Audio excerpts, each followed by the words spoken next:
एक बार की बात है, गौतम बुद्ध अपने शिष्यों को जिंदगी से जुड़ी अच्छी बुरी चीजों का ज्ञान दे रहे थे। सभी शिष्य उनकी बातों को बहुत ध्यान से सुन रहे थे। उन सभी में एक शिष्य ऐसा था जिसे प्रश्न पूछने की बहुत आदत थी। ऊपर रखा, फिर उसकी परिक्रमा की और हाथ जोड़कर उस पत्थर को कपड़े में लपेटते हुए वो बोला, तुम जिसे मामूली पत्थर समझकर उसकी कीमत पूछ रहे हो, असल में ये एक बेशकीमती रूबी है। ऐसा रूबी हर किसी को नहीं मिलता।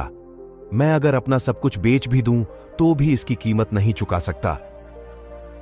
उस व्यापारी की बातें सुनकर वो शिष्य हैरान हो गया।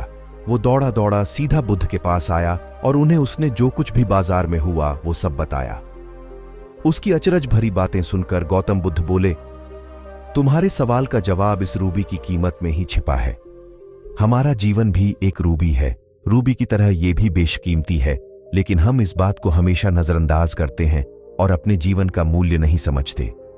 हम दूसरों को देखकर और उनके जैसा जीवन जीने की कोशिश में अपने जीवन की कीमत को कम कर देते हैं। हम ये सोचते हैं कि हमारी जिंदगी की कीमत वही है जो दूसरे हमें बताते हैं, लेकिन ये बात हमेशा ध्यान रखना कि सामने वाला अपनी हैसियत, बुद्धि और अपनी समझ के हिसाब से तुम्हारी कीमत लगाता है। जिंदगी सिर्फ एक बार मिलती है, इसलिए इसको बर्बाद ना करें। अपनी जिंदगी को उतना ही कीमती समझें जितना कीमती आप अपने बैंक में रखें रुपयों को समझते हैं। आज के समय में लोग अपनी जिंदगी से ज्यादा कीमती प्यार, पैसों और दिखावे से भरी चीजों को समझते हैं। प्यार के चक्कर में लोग सुसाइड कर लेते हैं। पैसों के चक्कर में ऐसा काम करने लग जाते हैं जिससे उनकी जिंदगी बर्बाद हो जाती है। नाम कमाने के चक्कर में उल्टे सीधे काम करने लग जाते हैं।